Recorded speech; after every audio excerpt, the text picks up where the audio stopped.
And it's also worth noting that, the fact that you're a Christian does not guarantee a happy marriage. Oh, It just gives you the foundation upon which you can build that successful marriage. When a person shows you who they are, believe them. Don't start replacing, as my husband was saying, what you've written. The ideal. And for me, I would not be fooled by looks and smiles or how we get along. Hello everybody, welcome back to Relate, the place where hearts connect. My name is Ben Nkombo, and joining me next to me is my beautiful wife, Twila. How are you doing, babe? I am doing great. I'm doing good. How is everybody in the camera doing? I hope everyone is doing well, and we are always excited.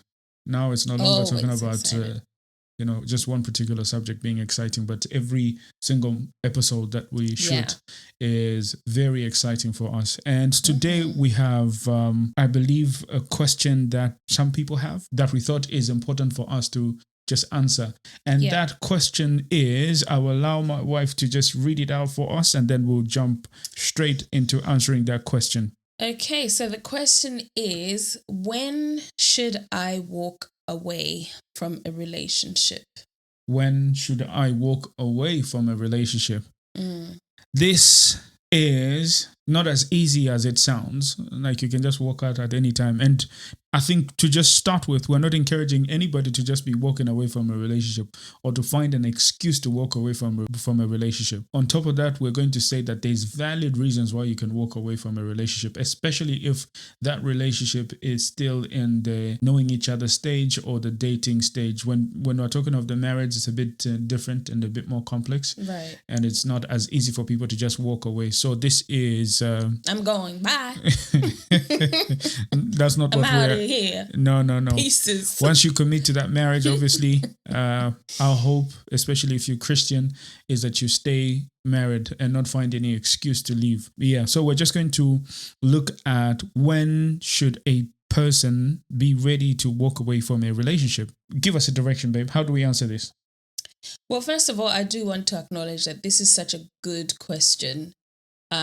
Because whatever might come out of this conversation and maybe what you're thinking may not always be easy to tackle. It's not always easy to bring these kind of conversations up. So a really good question. In terms of how do we answer this, I guess we're going to try and break it down into bite size to kind of help, first of all, dive into the question a little bit more. Because like you said, it's not as easy a question to answer as it seems. And I'm sure the viewers can appreciate that as well. Let's first of all, here at Relate, we're dealing with singles as well as people who are courting and marriage. So of course, when we talk about when should I walk away from a relationship, we're going to be giving those kind of contexts. The courting context where people can walk away, as my husband said before, and in the context of marriage, what that looks like. Maybe a lot of those examples will be on the courting side, because when it comes to, walking away from a relationship such as a marriage, I believe you've probably covered that from a Christian context. It's very difficult. And the encouragement there is obviously to stay. But there are other situations that we may need to consider, and we'll talk about that later. But I think a good place to start would be values and principles. So the first thing I would probably say, and I'm sure you'll agree with this, that when your values and principles are misaligned, that is one of the reasons to walk away from a relationship, especially when you're courting. Like we said in the last episode, there's a lot of freedom for you to make that choice when you are courting, because you've got that opportunity to kind of curate the kind of relationship you have with this or want with this person. But when their values and principles don't align with you, or vice versa, and values are values, they don't always have to be negative. It could be two positive values that somehow just can't coexist and coincide. When values and principles are misaligned, that is a good reason to walk away from a relationship. So I wonder if you could just speak into that, especially because when values and principles are misaligned in a negative way, I mean, it's a no-brainer. It's easy. Even our son, BJ, 3-year-old, can answer that. No, mommy, that's no good. But let's dive into when values and principles that are positive on two people who are in a relationship are misaligned. And we are saying that is, I don't want to say opportunity. That's a reason to walk away from that relationship. Can you talk a bit more into that from a man's perspective as well? Okay, fantastic. I think just to piggyback off what you've already said, I think there's so many reasons why people walk away from relationships. And for us, I think out of those many reasons, we're just going to pick out 3 key reasons. And the first one that my wife has talked about is the misalignment of values and principles. But in order for us to get started, I think it's important to understand exactly what we mean when we say values and principles. What are principles and what are values, so that we can have a clear understanding and we're operating on the same definition. Because we love a good definition, don't we? It's always important, because then if we just throw principles and values, anyone could go away with their own definition of what they mean. By that definition of values and principles. But in this particular case, because we are Christians and we're talking of Christian relationships and marriages, we are going to define our principles and values based on our belief system of the Bible. So what we're going to look at principles. So number one, what are principles? So principles are rules or laws that govern a successful relationship. That's our definition. Say that again, Pastor. So principles are rules and laws that govern a successful relationship. Love it. So that's what we are talking about when we're talking of principles. So we're not talking of principles that you just decide on your own to take, but we're talking of principles that are based on the Bible. Yeah. And that are evidence to produce a successful marriage, or what's been encouraged in the Bible as producing a successful marriage. And the reason why that is important is because there's so many principles out there that you can pick, but for us, our principles are going to be aligned to the Bible, so that we are operating based on, that understanding that in order for you to have the successful marriage that the Bible talks about, the kind of beautiful relationship that God intended for a man and a woman, it's important for you to align with the principles that God has put in His Word. I have a quick comeback question for you. You talk about the Bible, rules and principles that have been tested and proven to make successful relationships. So you have somebody behind the camera listening to you, making that bold statement, and they are arguing, well, the Bible was written by men and there's so many love scandals in the Bible. What you mean, tested truths and laws that create a successful relationship? What would you say to that? So we are talking of number one, the we're not just talking of the stories of the people in the Bible, but we're talking of the principles that are highlighted, because we understand that and every portion. There's a difference, right? The stories and the principles. There's a difference. Got it. And sometimes the principles may not seem obvious, and that's why it's important for us as Christians to be searching the scriptures to find these principles that pertain to the things that we are looking for, because we understand that in the first place, the institution of marriage was created by God, and we see the story of Adam and Eve being brought together by God, and Adam says, this is bone of my bone and flesh of my flesh, and you can see a relationship, and you can even see when God, in the beginning when man is created, God addresses them both that I've created you in my image. So both of them are created in His image, and He's created them for a particular reason: to be fruitful, to multiply, to have dominion over the earth and whatnot. And then if we go into the New Testament, in the New Testament, I think that's where there's good practical principles that talk about love. So it's important for us to start from that angle of understanding what those principles are. They are outlined in the New Testament as to how husbands ought to love their wives, and how wives also ought to conduct themselves in a marriage in order for that relationship to be successful. So the success of a marriage is truly dependent on people finding these principles and living by these principles. It's not just because you label yourself a Christian. Even if you label yourself a Christian without the understanding of the principles that make a successful relationship, you are not going to enjoy that. I love that, because when you look at the stories that we're saying in scripture, to answer there's so many scandals, what do you mean these laws have proven to make a successful relationship? The stories in the Bible are real people, real evidence. But when you are actually separating those stories and characters from the principles in the Bible, you begin to see actually the scandals, as one might call them, are as a result of the same principles that God would have said being violated by the same. So it doesn't necessarily mean, as you said, just because you're Christian, or even biblical characters who were great at what they did, fulfilled purpose and all of that. When it came to relationships and those principles, godly principles surrounding marriage and relationships were violated, you will end up with a scandal. Yeah, and it's also worth noting that, the fact that you're a Christian does not guarantee a happy marriage. Oh. It just gives you the foundation upon which you can build that successful marriage. Early? Yes, I think it's important for us to understand, because sometimes I think the notion is because we are Christian, it's as if now it's hunky-dory. Happiness in a marriage is a promise. So when I'm not happy, it's like, God, why don't I have the successful marriage that that I ought to have? I married my best friend, the one you said is my wife. Yeah, my husband. And both of us pray. We intercede. We do all the everything that people from church do. But then, like we've said, the fact that you are Christian, it's not a guarantee to have a successful marriage. That successful marriage is dependent on adherence to the principles that govern a successful relationship.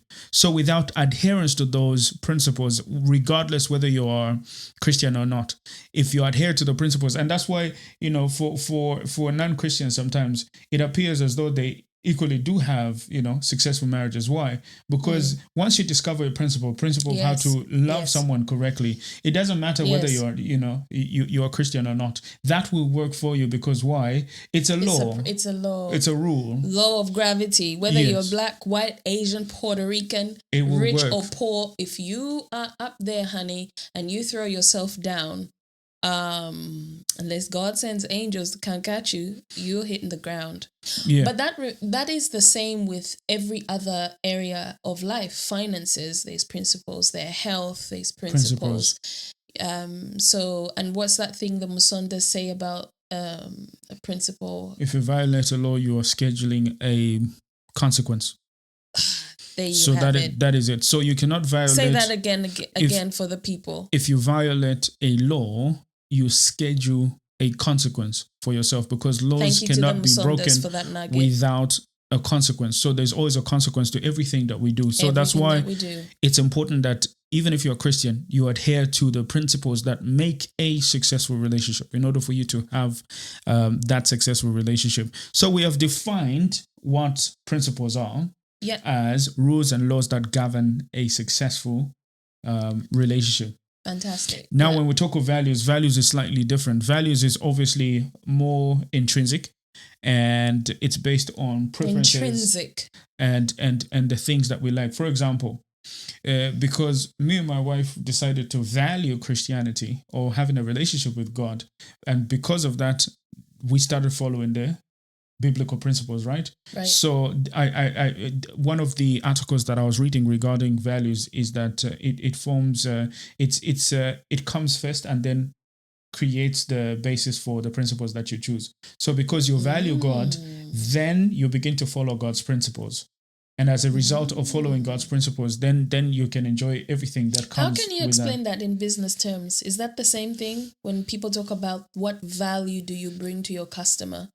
Is that a different? Am I off tangent there? It is definitely how you treat your customers is going to be based on the values that you that you have. If you value them, so there's particular values that each and every company will align to. That, for example, for us, it's honesty, transparency, and all those things. Yeah. And that's what we guarantee everybody who comes into a relationship with us. Right. In that business relationship. And so it is with human relations. Oh, okay. Yes, I'm with you now. And now that's so in a business term, the value, what you're bringing to the customer, to maybe put it lightly, is the emotion and whatever kind of how you want them to feel, or the experience you want them to feel for the services you provide or the product that you're selling them, is all impregnated in this. I think it's in the value system. So it's a promise. It's sort of a promise to a customer that when you come to transact with us, this is what you should expect. This is what we stand on. This is what we represent. So now flipping that back to relationships, we are saying that you walk away from a relationship, a courting relationship, when principles, which are the biblical rules and laws that govern a successful relationship, don't align, or when those values do not align, because she may want this and he may want the other. And just like we've put it about customers, that they experience the values are the promise that you're going to give, or what they're going to experience. So ideally, if the values are different, that's the experience that you're going to have. You're going to have a different experience from your expectation. And that's why it's important to have values and principles that align, so that you can, if they have the same values and same principles, it means that you're going to experience the same thing that you are expecting from them. But then if you have different values and principles, then it means that your experience would not be what you expect, because why? They hold a different value system while you hold another different value system. So I think we have elaborated on what the meaning of principles and values is. So now I think let's jump into maybe some key areas quickly that are important when it comes to values. Why should people walk away from someone with different values and principles, or how should they approach these values and principles in order for them to put this into practice? Yeah. And do you want to give it a go? You go ahead. So I would say that number one, when it comes to values and principles, like we said, you have to clarify what your own individual values and principles are before you can actually even try and get with someone, so that when you're getting with someone, there's a clarity as to who you are, and they know exactly what to expect from you, who you are. So it's important that number one, you clarify your own individual principles and values, so that it's, when you're getting to know someone, this is what you give the person, or this is what you communicate with the person for them to understand who you are. And if they like those values and principles, then they can get with you. Similar to the other person, they should equally, ideally, you should get with someone who has a defined set of values and principles, and you should be in agreement with those values and principles. There's no need for you to see values and principles that you don't agree with and hope that eventually that person will change. Ideally, they're telling you that that's who they are by their values and principles. So clarify values and principles for yourself, and also endeavor to know what the values and the principles are for the person that you are intending to get with, because that will create the basis of agreement. Because, if values and principles differ, then you're probably not going to arrive at a concrete agreement. Would that be fair to say? Absolutely. Absolutely. Anything that you want to add on that one? Well, I want to throw in a scripture, because, I'm a scripture girl. At Amos chapter 3, verse 3. I feel like we keep coming back to this.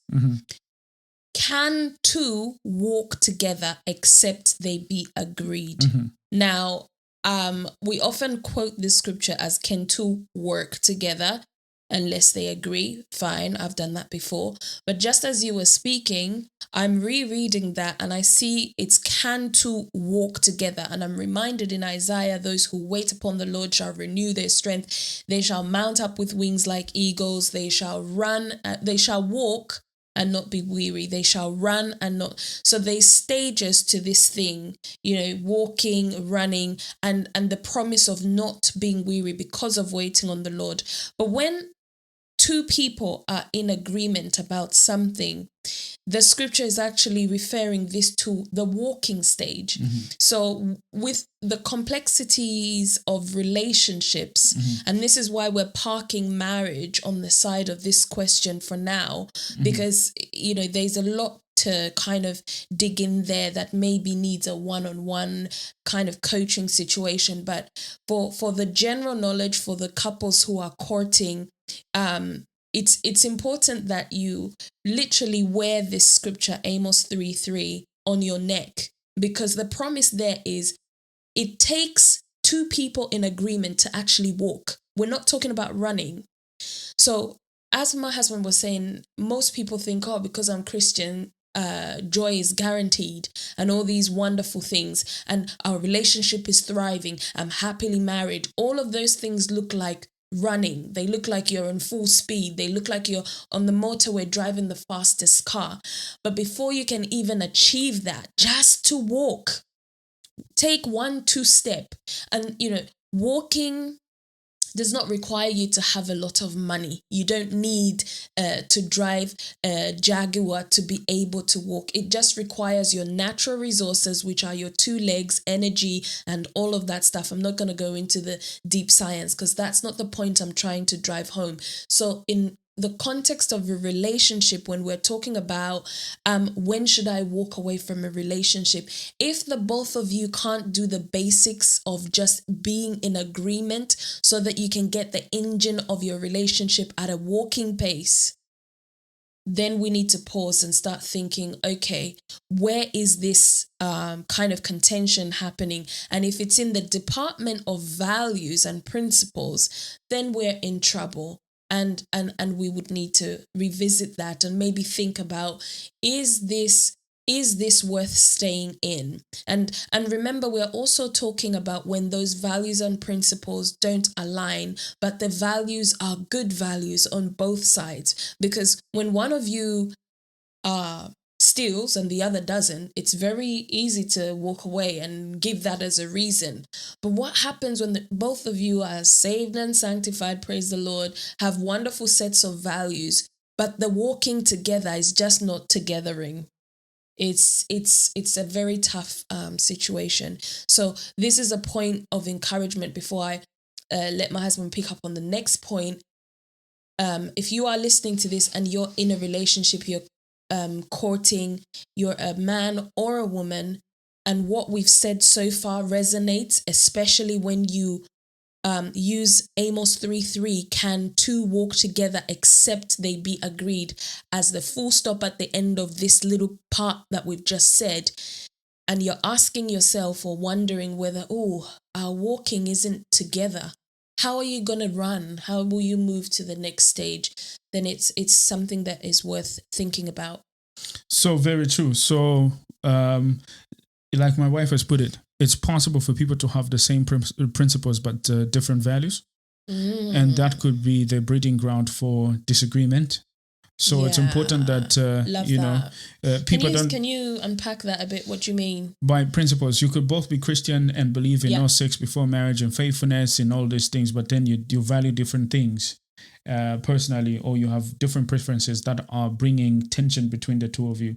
So while you're maintaining the principles that are, that sustain that relationship to be what it is, there is different values and principles, and these could be as a result of upbringing and how so give us some examples of like values. Values and because for example, while you value faithfulness and God and no sex before marriage, maybe your relationship with money could be different based on how you grew up. One could have come from a family where there's a bit much more discipline in terms of how finances are handled. For another, there is no plan. It was more spontaneous and whatnot. And if these two come together, the different value systems and how finances are managed is going to create the tension between those two people. One could be in debt as a result of their bringing of them being spontaneous, and that alone could be I was listening to one of the statistics about the US, that one of the major reasons why marriages break is because of finances, and it's the differences in the value systems of people that causes this strain between people. Sure. So it's important to also assess. And I think that's true in other contexts, cultural contexts, not just the States, isn't it? Yes. But also the upbringing that you mentioned, it doesn't necessarily mean, bad upbringing. It could also mean no one was there to teach you how to manage finances. But also just to highlight that I don't think what we are saying here, and correct me if I'm wrong, babe, but what we're not trying to say is you have these principles, you're Christian, you've got good money habits, she doesn't or he doesn't, oh, bye, I'm out. No, some of these things can be worked on. If you're willing to work through them. Exactly. If the person, is willing to work. And sometimes it depends. You mentioned the word approach. Approach, I think, is everything that even I'm constantly learning. Everyone is constantly learning how you best approach something. You could find that a conversation that you have with somebody who you're dating around finances, if you got a really poor relationship with money, may rub you up the wrong way. But then somebody else who is also Christian comes along, has the same conversations with you, in fact, uses the same tools as the previous one, and Amos 3:3 is more achievable in that second relationship. So all the things that we're bringing to discuss here are not, it's not the end of the world if you are that person who's listening to this and think, should I be? But you should be concerned. I think the extent also matters. I remember one particular friend of mine back in university, I think, was dating someone who would just get stuff on credit without their knowledge, and then have people calling them to say, no, your partner had got ABC, and he was the one going around trying to, cover the tracks of the person. And this was just in a relationship stage. And that's why it's important to also understand. We're not just talking of, where... That's a lot. That's why I'm saying that the extent or the problem, the extent of the problem matters as well. If it's chronic, then definitely you will need to, chronic spending. Yes. Because some of the things are extreme, so you have to be cautious of that. Did they stay together? I'm curious. I don't know. But I just remember that particular moment because I was there when one of the people that were being odd were calling, and then I could see the frustration that was coming in, and then they were now bearing that responsibility even when they were not yet married at that particular moment. So it's important to understand our different value. But he was good. He was in a good place because he could see that from before. So then you can make an informed choice whether you say, I do take this woman to be my lawfully wedded wife, or nah, I'm out, bruh. See ya. Yeah. So all of those things do matter at the end of the day. How, the extent of the habits and the behaviors and the value systems that were brought together. I think we have labored on that long enough. So we have talked about you clarifying what your values and principles are. Number 2, we've spoken about what did we talk about on that values on the values? Well, we talked about clarifying your principles. Clarifying your values. Do we have any other point that we would like to stress on that one? I think just in a sentence or two to round it up, it would be things like the lack of agreement, which I think we've also talked about extensively, and the testing of values and principles, and testing, even God invites us, test me and see if I will not open the windows of heaven. But the testing is very conditional. Do this and then see if I won't. So in your relationship with whoever your significant other is, what are you doing? Hopefully you are giving your true self, as we've discussed in previous episodes, and from that place you are able to see, are they being their true self with their values and principles? Can you both walk and agree in the principles to govern that successful relationship? Because what it looks like before is most likely what it will look like in the future. If it does improve in the future, that's wonderful. But the truth is, whatever you are seeing now, that's what you're going to most likely have to deal with Very going true. forward. And you have to ask yourself, is this, can I do this? And if you can't, maybe somebody else can. And that's okay to walk away. So a nugget for people who are single. If you're still single and you're looking for someone to be in a relationship with, I think one of the my own principles that I developed is choose a partner based on principle and not emotion, because principles are stable. They're unchanging, while values can change over time. So if we're looking at emotions are also, you went too fast. Can you say that again? So choose based on principle and not emotions, because principles are stable and they are consistent. So you can rely and depend upon principles as opposed to emotions. 1 minute you could be happy, and it even as Christians, one day you could be very excited, next day you're just calm. So you can have all these different emotions, but the one thing that will guarantee you stability is principles. If the principles, today I was actually thinking of principles as the emotional shock absorbers. Where there's a lack of principle, this is where people go into emotional, wrecks. When we talk of heartbreak, we're talking of emotional breaks. Your emotions being broken, because that pain that you feel, that you call heartbreak, is simply just the intensity of your emotions and what you're feeling at that particular moment. And usually, it's related to a violated principle that then leads to this state of emotion. So if you can protect yourself from the principles, then you will guard your emotions.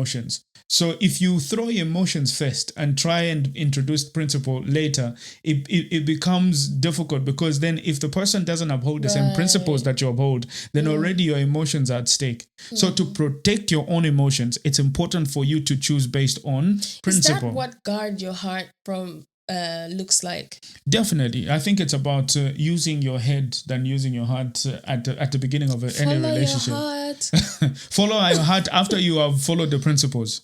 Don't do the, because if you follow the heart after the principles have been tested, you're safe. Yeah, I really love that, and I don't know why I keep bringing it back to business. Maybe because my mind's been in business head. But even when a company is growing, or you as an entrepreneur are growing, the services you provide, the product you provide, the values may actually slightly shift, but the principles that you stand by, they are what they are. So you and your values can over time grow. I mean, thinking about Woman of Purpose, our new values is about sisterhood, oneness, acceptance, and resilience, and that was birthed out of my observation that actually there was a bit of that lacking. And so speaking it, but also reminding people that that's what it's about, is hopefully going to reinstate that. But that wasn't there from the beginning. Whereas the principles are biblically rooted, and those can't necessarily be changed. So when it comes to relationships, the values, maybe that's what also happens when people are growing together. One is growing, the other is not, or they're both growing and they're both building, and your values take a slight different face and shape and size, but the principles ultimately should remain the same. So you talked about, lastly now, so you talked about people being able to assess values and principles. That is really important, because that's what will protect you at the end of the day. So while, it's very easy for you to walk away from a relationship, or when you're assessing someone, if you haven't yet made an emotional connection. Yes, it's easy to walk away, but honey, once there's emotional investment, even if reason, you have, there's times when people even neglect reason because their emotions have now come into play. So you tie yourself. So when we talk of soul tie, if we look at definition of what soul is the seat of your intellect, process, your will, and your emotion. So we're talking of emotion being part of the soul. So we're talking of an emotional tie. So soul tie is not only when you're engaging in sexual, but it's also just engaging yourself emotionally with someone. It becomes hard for you to then employ reason.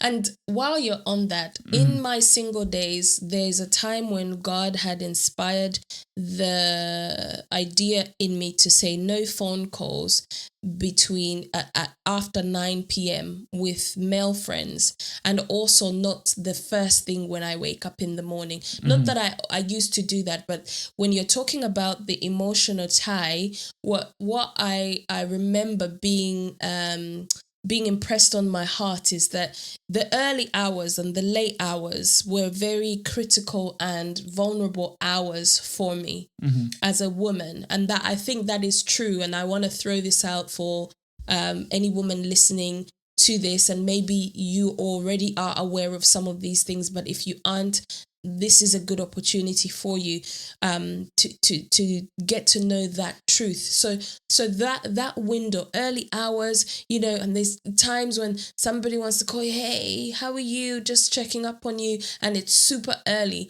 And you are vulnerable. Your guard is down and all of that kind of stuff. And I just remember the Holy Spirit pointing out, be careful the time that you're having conversations with your male friends, because there's an emotional attachment that may come out of the consistent talking to people late night, early. So women, this is one of those sensitive topics that is so sensitive, but it's so overlooked, because it's just like, they were just, and it's the same thing when they send you good morning text. I've heard funny stories about how people are always, hey, good morning, and they're sending to like 10 girls. So, when you talked about, the emotions being, that soul tie, when somebody is constantly texting you, how are you, just checking up on you, it builds that emotional connection. It makes you feel good. It does make you feel good. You don't have to have had sex with them for you to then say, oh, it's a tie, a soul tie. No, the emotional tie warrants that. Yeah. And this is why, in the context of marriage, we're going to pull marriage off the shelf for a little bit.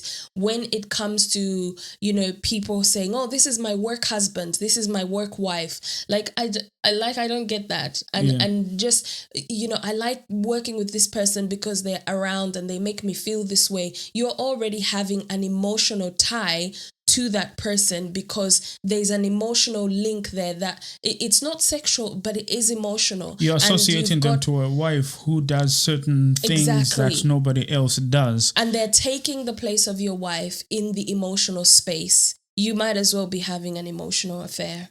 Yeah, so it's important for you to put your principles first and assess principles first before you engage your emotions. You will protect yourself a lot. You will avoid a lot of emotional, havocs in your life by just, assessing by principle, because you can easily walk away from things that will bring you pain in the future. So ensure that you do that.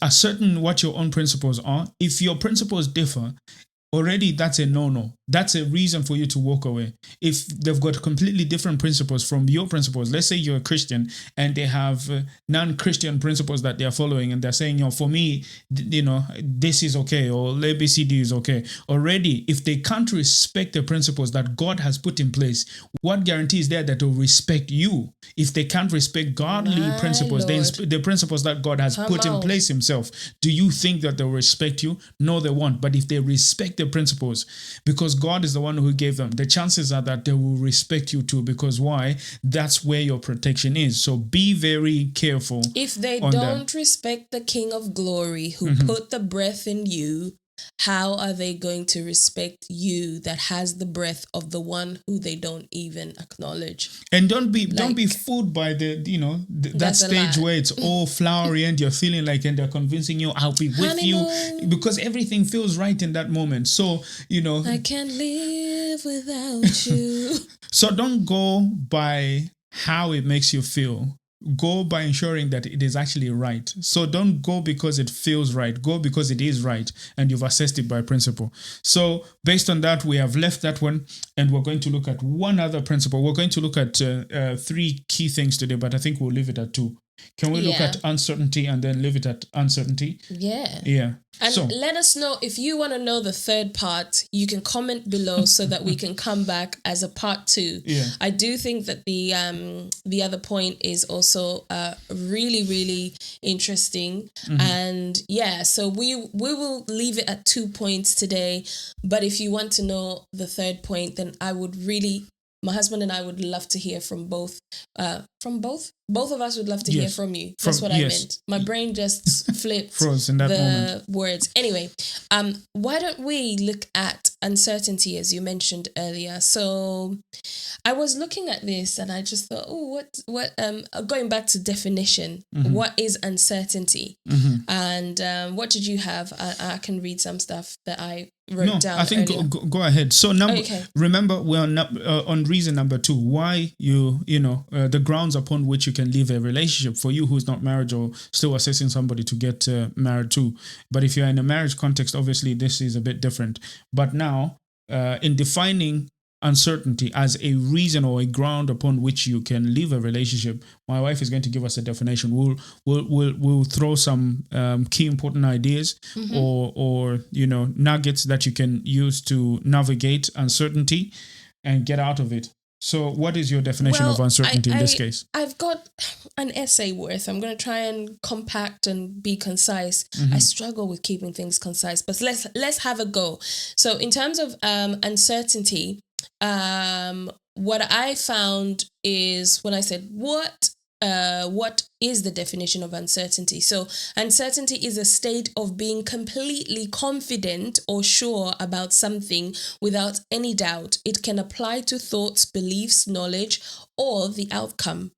Depending on the context, certainty can take different forms. And I really want to kind of highlight that depending on the context, certainty... Is that the definition of certainty?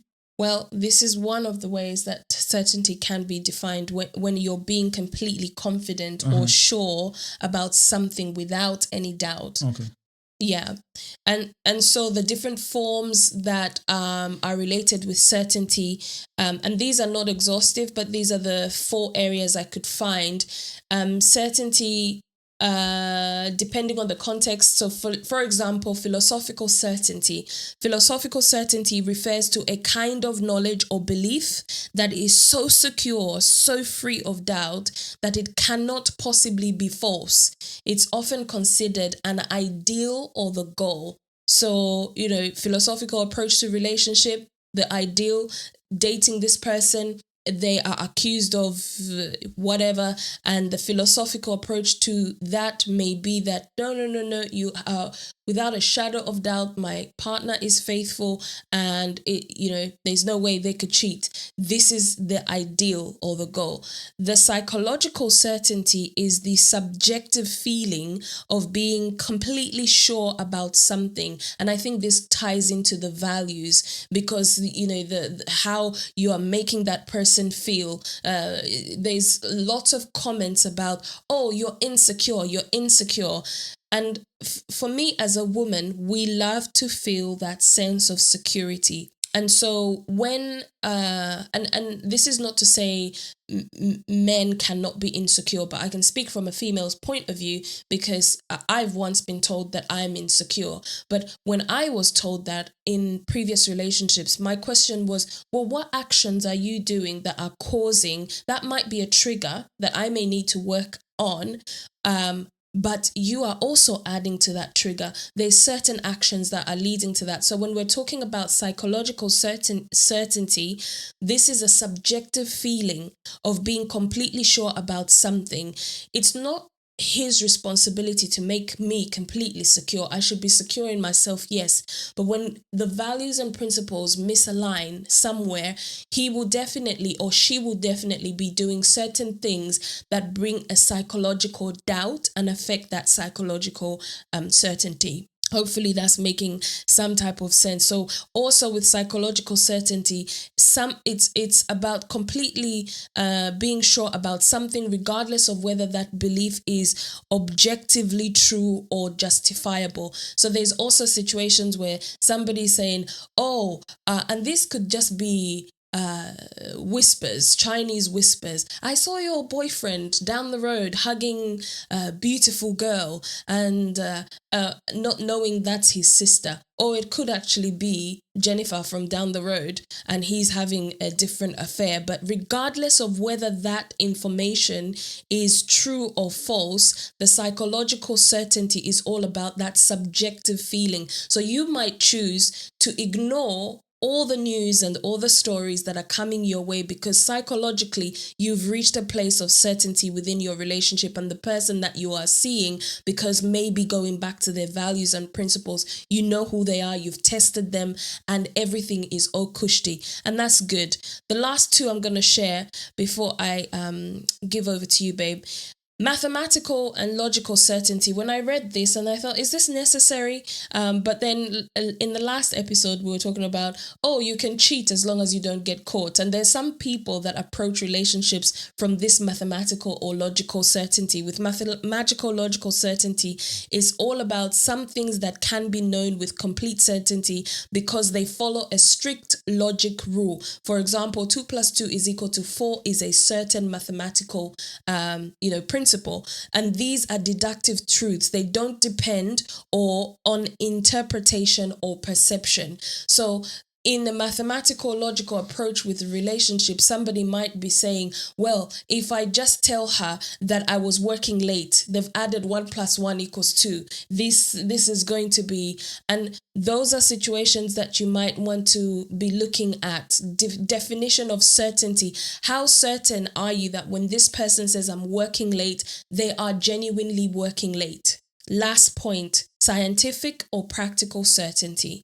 In science or everyday life, we often talk about high probability, that's in science, or confidence, but not absolute certainty. And science tends to work with degrees of certainty since new evidence can always emerge. And when I read this, I thought about the scripture that says that the heart of man is desperately wicked. And this right here, as a married woman, as much as I love my husband and I know his values and principles align, as much as he loves me and knows my values and principles align, the scripture says that the heart of man is desperately wicked. Science has found 4 chambers in the heart. The Bible talks about many chambers, even hidden parts of the heart. Why am I bringing this up? I'm bringing this up because it's important to leave that relationship in the hands of God, because there is no absolute certainty or even an entitlement that this person must be faithful to me. I think we talked about this last time. Your faithfulness should be because you have decided that that's a principle for you, not because of the person that you're with. And so I'm not saying have doubt about relationship, the relationship that you're in, where you're approaching it from a scientific point of view. But hopefully you can see that there's a place of different types of certainty, all the 4 that I've read out: scientific, mathematical, psychological, and philosophical. All of these come together within your relationship. So are you ever going to reach a place of absolute certainty that this person would never hurt my feelings? Or no, because that is the place where God comes in. However, you must be absolutely certain that your values and principles align. Otherwise, a whole lot of other things can crumble if you're building on that weak foundation. That was a bit rounded and all over the place, but hopefully people got something out of the different definitions of certainty there. Okay, I'm going to go with the definition of uncertainty. So the definition of uncertainty is something that is not known. So that's what breeds uncertainty when there's, when there's a situation where something is not known. So in this particular case, let's say you're in a relationship, but then, you don't know whether, the person maybe seems uncertain about you guys or the future of your relationship, or they're undecided about, the next step, or if that next step is marriage, they seem not to be certain. So I found that there were 2 major reasons, and these are, based off of my own personal research, that there are 2 reasons why people are uncertain. Number one is when there is a gap in information. Because in order for you to come up, for you to arrive at a conclusive decision, a certain, where you get into a place of certainty, you need information that you can use to then come to that place of certainty. Yeah. So where there's knowledge gaps, uncertainty is likely to be present. Yeah. Number two, I would say that's the philosophical certainty. Yeah. Yeah. Number two, the other reason why there's uncertainty is it's not the absence of information, but rather there's a presence of information, but still maybe that information that you have is not convincing enough to make a decision. Doesn't add up. It doesn't add up. So because the information doesn't add up, you are uncertain about making the next stage. Sometimes is you have identified what the red flags are, which have brought this uncertainty, but you are not recognizing them as red flags. You're just feeling as though you are uncertain. But I found there's another layer of reasons why people can be uncertain. Sometimes people could know clearly well, they've got all the information about you, they know you're a good person and whatnot, but they know they have already decided, even if they have not communicated the idea that they're not going to be with you, but maybe they're with you for a fun ride, maybe because, there's some benefits, yes, to that relationship. So as long as they're getting those benefits, and they don't have to be sexual either. Yeah, they could be. They could be, but they don't have to be. It could be financial. It could be, yes, it could be sexual. It could be all of those things. So the person already knows in their mind that you are not the one, but because of the benefits that they're getting from you, they're hanging around you. Other people could even know that you are not their first priority. Stop it. Yeah. Should someone else come now, who fits the mode or who fits the picture better, they would easily let go of you. So they are uncertain because they just haven't met the right person who they feel they're going to settle with. Child. As soon as that person shows up, you're out. You're gone. So those are the three levels. Number one is, in order for you to be certain of anything, you need information. So this is where, number one, you need to clearly communicate each other's principles and values. Right at the beginning. So that you can use that information to then make a decision as to whether you're going to continue with that person or not. And this is why that I think is philosophical certainty, because philosophical certainty is about having a kind of knowledge or belief that is so secure, so free of doubt that it cannot possibly be false. It is often considered the ideal or the goal. Because if you're lacking information, it's difficult for you to make a decision. You can't arrive quality at a decision. Quality decision. Because you can make a decision. Sometimes people, they meet for the, day one, and next day they're going to get married when they lack information. And then once they've gotten married, the information in the marriage. When they start getting the information and that information is not consistent with what they want, that becomes the reason for them to and I believe it's too late then. Yeah, it's also part of the reasons why people end up getting divorced, because they are making rash decisions without needed information for them to make their quality decision.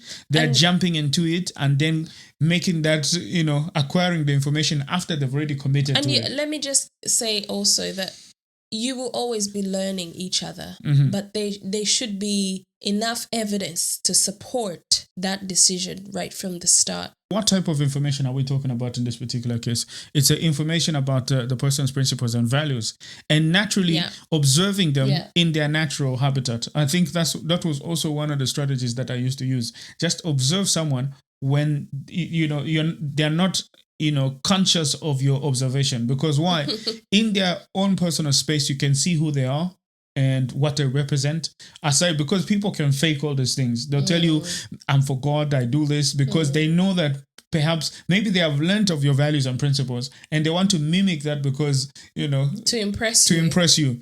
So you need to watch people. Anybody got time for that? I went, obviously this is not, I don't advise anybody to do this, but sometimes I would allow people, even if they're trying to, they come and tell me a silly, they come and ask me, I wanted to do ABC, which I know clearly that is wrong. but I want to see the extent of decision making. Whether, because I don't want to be the one to stop them to do certain things. I want themselves to be able. Give us an example. Give me a juicy example that you had before. No. Juicy example is. I want to know. You tell me a male friend has invited me over for a dinner. Male friend? Yes. Let's say I'm in a relationship. Okay, let's say you're my boyfriend. Okay, yes. You are my boyfriend. Yes. I'm your boyfriend, though I'm your husband right now. Yes, and my husband. And then you come and tell me to say, no, John has invited me for dinner. Can I go? Knowing clearly well that we're in a relationship. And then alone or you're going together? No, like alone.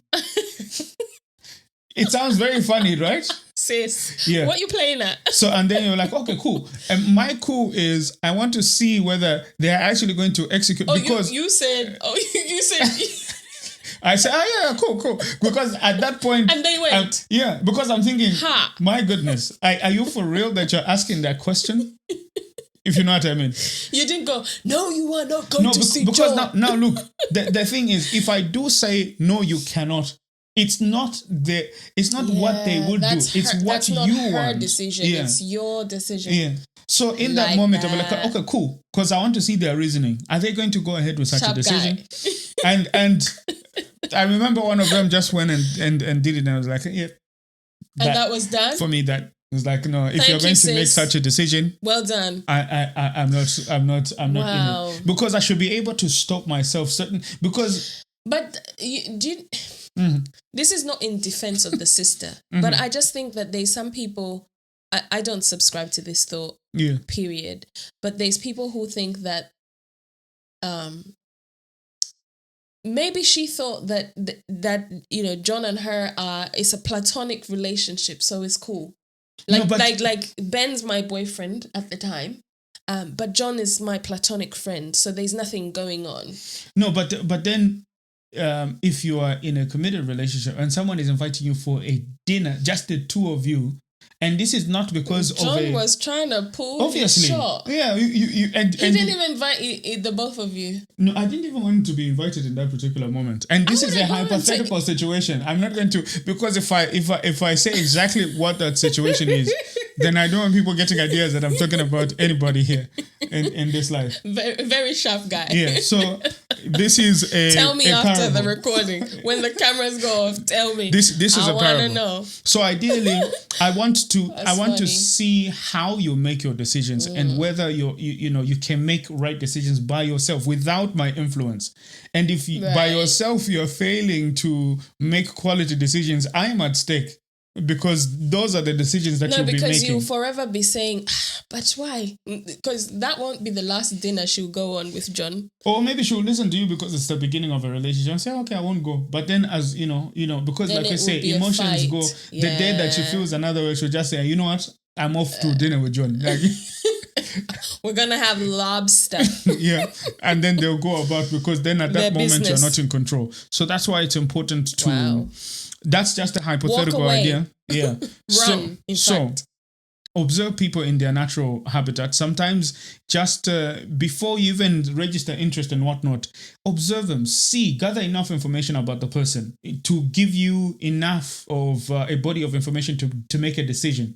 Because if you don't have enough information, for me, for example, you and I, as a classic example, because I joined the Bible study, and in the Bible study for a period of time, I was observing you, but I was not observing you with the idea of dating you. First of all, I'm just knowing you and I'm seeing, okay, what you represent. You're quite consistent with the things that you stand for and you're up for it. Such that by the time I'm conversating with you, I've already created a basis. I've got a body of information of which I can use to say, you've been consistent with what you've said about yourself and your beliefs. That gives me the confidence because I'm not up for. I've been with people where they smile and laugh and they make you do, but when you look at their principles, they are missing. And for me, I would not be fooled by by looks and smiles or how we get along. Whether we laugh for 2 hours, if you lack the principles, I will not be with you, because my protection is in the principles and not in the smiles and laughs. Love that. Because those could turn and be something else at the end of the day. So I would not engage myself with anybody in that particular case. One of the things that I just wanted to highlight, which I think singles make a mistake, is because they have an ideal of who they want to be with in, like what type of relationship that they want to have.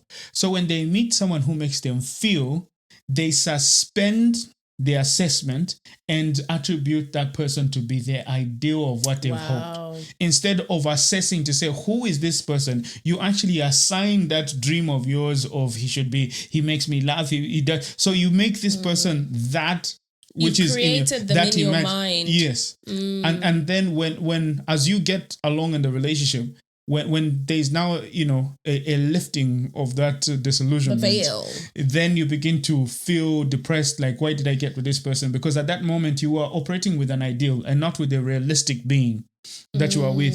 And that's why it's important to separate your ideal from who the person is.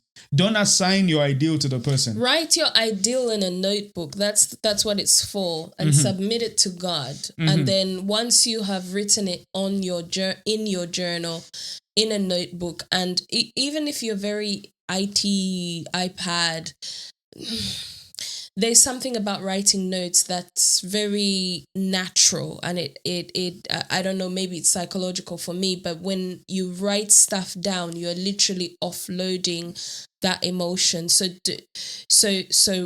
write your ideal man, ideal woman in your book. That's what it's for. And as I said, submit that before God.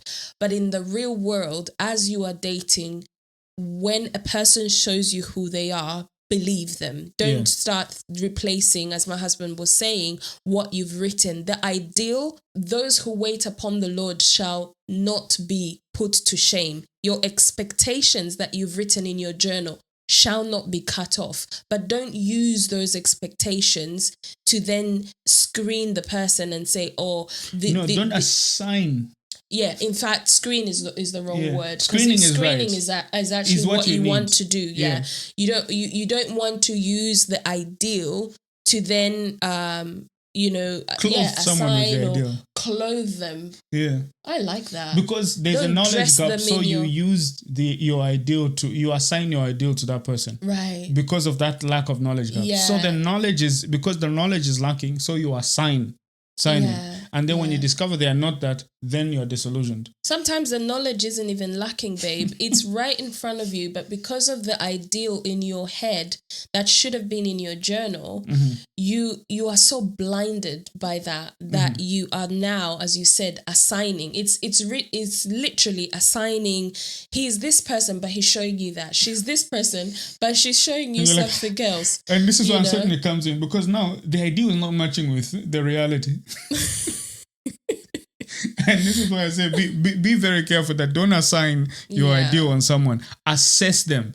And sometimes people think that, they want you to be sure even when there's not enough information. And sometimes I think I was quite brutal in relationship to say, no, please, this is a moment for you to assess me as I'm assessing you. So it's not a guarantee that we are going to be together. It's an assessment period. Wow. If you find that you don't said that. Yeah, I remember saying that to someone. That's why you had us go away and think about the thoughts. Because then, and at that moment, I think, because I knew that you're consistent, so mostly the chances of you vocalizing the truth, the chances were high because I saw you already. So when I was telling you, okay, tell me who you are. So that I could now rely on the information that you were giving me because I had seen you and assessed your principles.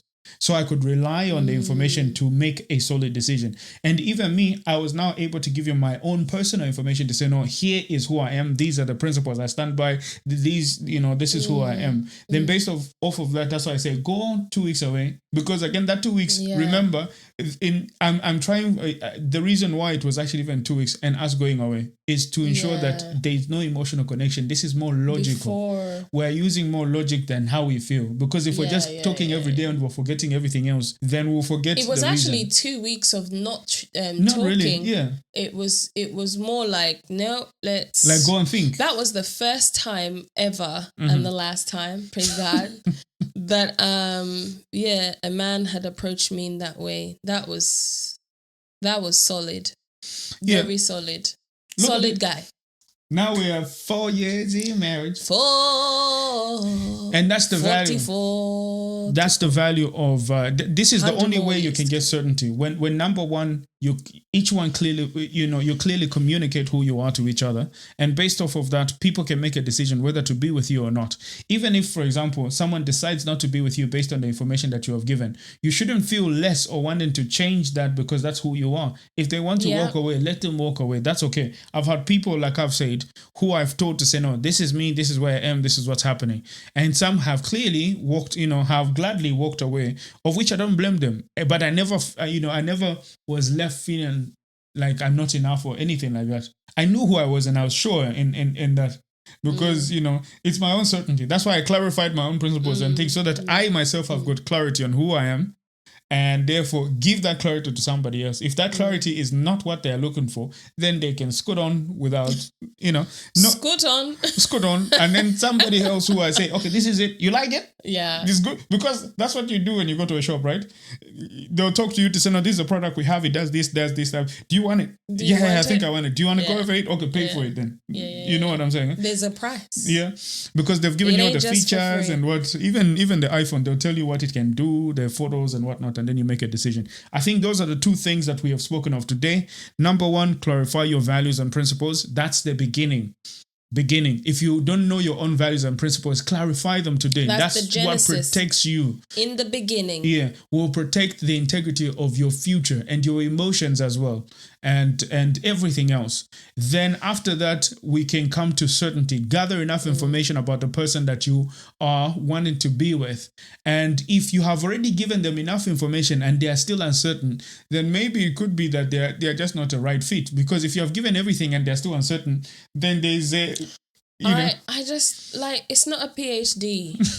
It's not. Like, I've given you enough information to make a decision. If you still can't make a decision with the information I've given, got time for that. Then it means that maybe I'm not the right fit. And let's keep it moving. Let's keep it moving. So that we can both live happily ever after in our own... Don't force someone to accept an ideal which they don't want. So if you don't fit the mold, let them go and find that right mode. It will be easier for them and for you, as opposed to fighting. They'll want to change you into the right, another mode. So with that said, do you have any conclusive words? That if you do want to know what the third point would have been, then please do comment below and let us know how you found this content, if it was helpful for you. Any questions maybe that you might have that you want to pick up on. And also, if you want to know what that third point, let us know so we can come back with a part 2 on when should I walk away from a relationship. So with that said, we appreciate your time and listening. Yes. And we hope to see you in the next one. And if you've got any questions, like my wife has said, please do reach out to us and we'll be able to discuss with you, what else. We're watching the comments. Yep. So we will definitely respond. And we definitely appreciate all the time that people are taking to listen to what we have to say. Very true. And hopefully it's helping you some way or another. With that said, adios, amigos. Adios, amigos.